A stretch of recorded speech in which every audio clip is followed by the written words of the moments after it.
The story begins with our protagonist Yuta trying to leave his past behind and start anew after suffering from Chunibyo. Yuta has grown out of his Chunibyo phase and is embarrassed by his past behavior. He starts high school to leave his delusions behind. In the first scene, we see Yuta in his bedroom packing away all of his old Chunibyo-related items, including a cape and a sword. He transferred to a new school and intends to live a normal high school life, but he soon meets a fellow student named Rika Takanashi who is still firmly stuck in her Chunibyo phase, and he is quickly reminded of his past. Rika was exactly like him in the past, and he gets secondhand embarrassment from her. Initially, he seems to be annoyed by her. Rika believes that she possesses the Wicked Eye, a magical power that allows her to see things that others cannot. She believes that she possesses a special power in her eye. She wears an eye patch to hide it and refuses to acknowledge her real name, instead insisting that everyone calls her Rika Mori Summer. Yuta was thrilled when his new friends invited him to join them after school. Finally, he felt like he was making some progress in the friend department. However, his happiness quickly turned to annoyance when his teacher asked him to take Rika home. When he told his teacher that he doesn't know where she lives and why he should take her home with him, she tells him that Rika had lost her wallet, and it turned out she lived upstairs from Yuta. Nonetheless, Yuta begrudgingly obliged. When they arrive at Rika's apartment, Yuta helped her carry her packages to their apartment, which the delivery man seems to be leaving in Yuta's apartment because Rika was taking so long to come to her apartment. They ended up having dinner at Yuta's place, where his sister asked about Rika's eye patch. Before Rika starts with her silly Chunibyo talk, Yuta quickly cuts her off, but his mother went on to reveal Yuta's Chunibyo past.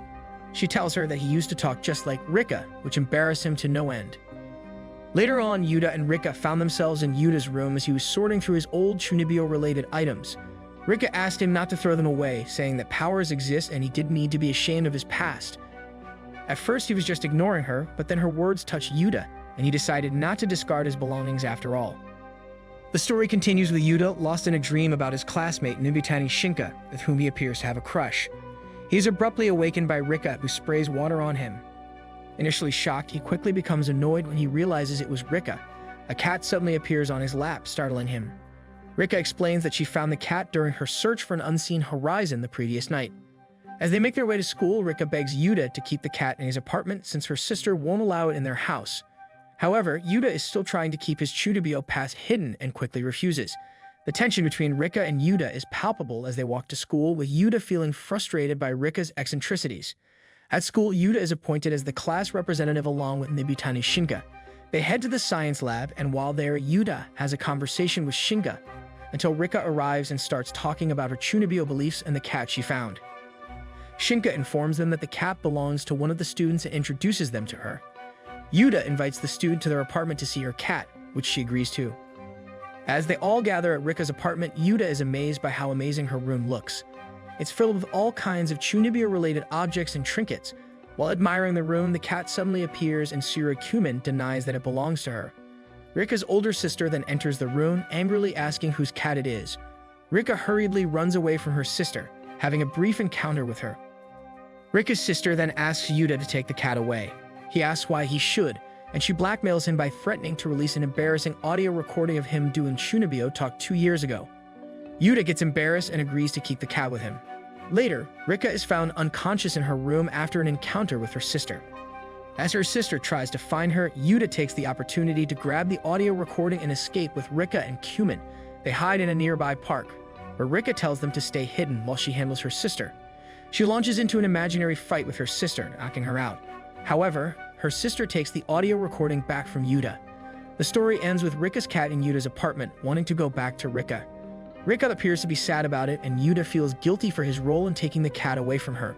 The incident with Rika's sister has left Yuta feeling exposed and vulnerable, and he wonders how they will be able to keep his Chunibyo past hidden from everyone. 1 month has passed since high school started, and everyone is busy finding the club that suits them.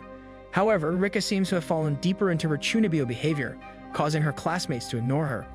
During lunch, some girls question her about why she brings so much food, to which Rika explains that she needs it for her battles. Yuta notices her behavior and approaches her, reminding her of his past and feeling embarrassed about it. He then asks who made so much food for her, and Rika reveals that her sister made it for her. Yuta is surprised to learn that Rika's sister can cook and teases her about not liking tomatoes. When Rika notices her lunch getting dirty from the tomatoes, Yuta offers to eat them for her. Later, when Yuta's friend asks him which club he will join, he confesses that he hasn't decided yet. Suddenly, Yuta is hit by a piece of paper thrown by Rika, inviting him to meet her at a place called Grave of the Leaves. At their meeting, Rika tells Yuta that she wants to start a new club, which he initially refuses to join. But Rika insists and tells him he can be the president instead.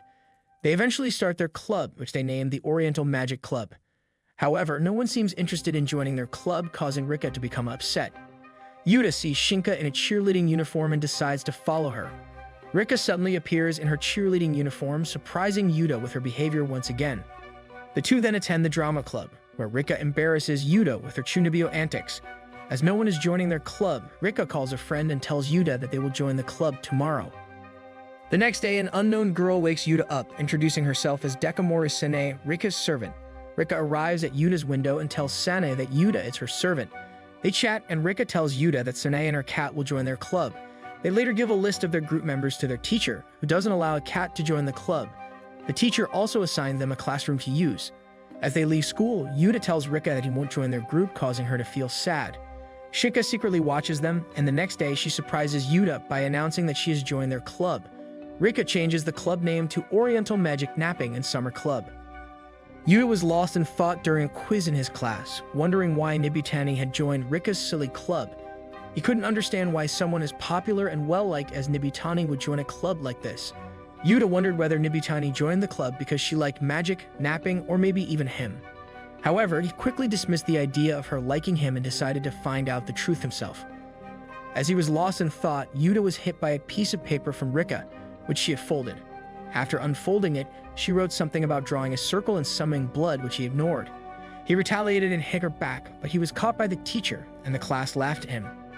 Yuta then decided to join Rika's club, not because he was interested, but to find out why Nibutani had joined. After class, Yuta went to the room his teacher had given them to use for their club. He found Nibutani and was greeted by Rika and Sane. He saw a circle drawn on the floor and asked why it was there, to which Rika told him she had already told him in class in the paper about it. Cumin was sleeping there with Rika's cat, and Rika explained that the reason for the club's creation was to find an unseen horizon. As they tried to summon something, Yuta was embarrassed by how foolish they looked. After Rika and Sane cleaned up the mess they had made of the floor, Nibutani arrived and apologized for being late. Rika told her it was okay and explained to her that they were making progress in finding an unseen horizon, and Yuta was embarrassed. Nibutani then asked Yuta why he had joined the club, and he asked her the same question. She replied that it was hard to tell him and asked to speak with him privately on Sunday. Yuta gave Rika his book on finding an unseen horizon so he could have some privacy with Nibutani on Sunday. After picking up Nibutani, he took her to his apartment and went to make tea for Nibutani. While he was making tea, he heard strange sounds coming from his room. When he went to investigate, he found his room in an unstable condition. He secretly watched Nibutani almost open his Chunibyo-related stuff, but he quickly came to his room and snatched it away from her. Nibutani asked him where Mabinogi was, a binder he had heard of from Sane. Yuta gave it to her, and she revealed that it belonged to her, and that she had also suffered from Chunibyo in the past. She joined the club to get rid of the binder, which disappointed Yuta. Rika and Sane joined them, and Dekamori asked Yuta to give her back her binder. He told her that he had burned it, but she revealed that she had made many copies of it, which surprised Nibutani. Nibutani told her to get rid of all the copies as she had written them, but Dekamori refused. Yuta shared his past with Nibutani and explained how she should convince Dekamori that she was Mori Summer. Nibutani and Dekamori then had an encounter with each other. The next day, Nibutani decided to stay in their club as long as she got rid of all the copies of Mabinogi. Nibutani and Dekamori became rivals. In conclusion, Yuta's confusion about Nibutani joining the club leads him to become a part of it. He finds out about Nibutani's past and helps her to resolve her issues with Dekamori. They become rivals, and the story continues. The episode of Love Chunibyo and Other Delusions, titled The Shackles of Hard Study, starts with Rika struggling to study for her upcoming maths exam. She is feeling overwhelmed and frustrated, as she has always found this subject to be challenging. In the teacher's room, their class teacher informs Rika that she needs to improve her maths scores in the final exams. Otherwise, their club will be disbanded. Rika is visibly upset, and after leaving the room, she turns to Yuta for advice. When Rika enters their club room, Dekamori and Nibutani are already bickering with each other, and Cumin is peacefully sleeping. As soon as Dekamori sees Rika's sad face, she asks her what happened in the faculty room. Rika shares the condition of their club's disbandment with them, and Dekamori also becomes worried. Together, They go to the playground and brainstorm how to help Rika, and Rika prays for herself along with Dekamori and Kumin. Rika decides to approach her teacher and ask her what she can do to save their club. However, her teacher assigns them to clean the swimming pool, which they are unable to do as they end up fighting with each other.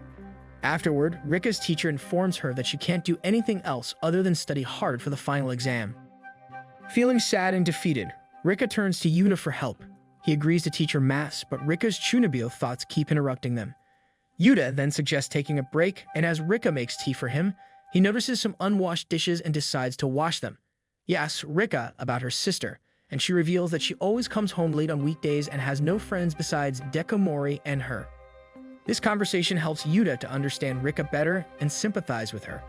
He promises to create a code for her if she studies hard for the maths exam, which she agrees to. On the day of the exam, Rika struggles to solve the problems and Yuta thinks that she won't score well. However, when the results are out, Rika scores 52 and Yuta scores 62, which is above average. They both feel ecstatic about it and celebrate their success. On their way home, Rika thanks Yuta for his help and Yuta gives her the code he promised her. He seems to revert to his Chunibyo form and the episode ends on a happy note.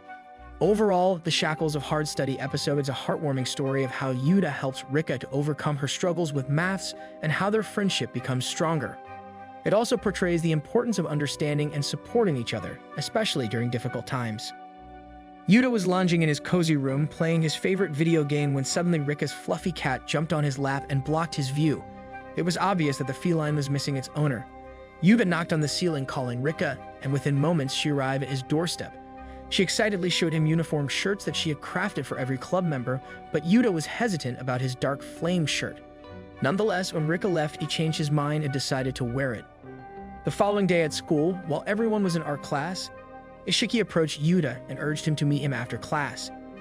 In a hushed tone, he divulged that he had received a secret love letter and asked Yuta to guess the sender.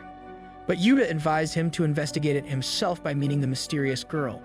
Ishiki guessed it could be Nibutani, but Yuta was adamant that it wasn't her, making Ishiki a bit suspicious of his friend. Later in the club room, everyone was wearing the shirts given by Rika, and Kumin noticed that Yuta was wearing the dark flame shirt under his uniform. He was embarrassed when Kumin revealed it to everyone, but then Nibutani and Dekamori started bickering and Ishiki made a sudden appearance, embarrassing Nibutani with her behavior. On her way home, Ishiki asked Nibutani who the love letter could be from, but she was clueless. The next day, Nibutani inquired about a diary that was found by her in which someone had voted for the cutest girl. Ishiki was silent and frightened, but Nibutani persisted in her investigation. Eventually, Ishiki admitted that it was his diary and vowed to shave his head as an apology. Later in the club room, Ishiki revealed that he had only said that as a joke, but Nibutani insisted that he needed to shave his head to prove his sincerity. Yuta shaved his head in front of everyone, urging them not to laugh, but Nibutani and Dekamori couldn't contain their laughter. The episode ended with Kumin's adorable crush on Ishiki, making him blush with shyness.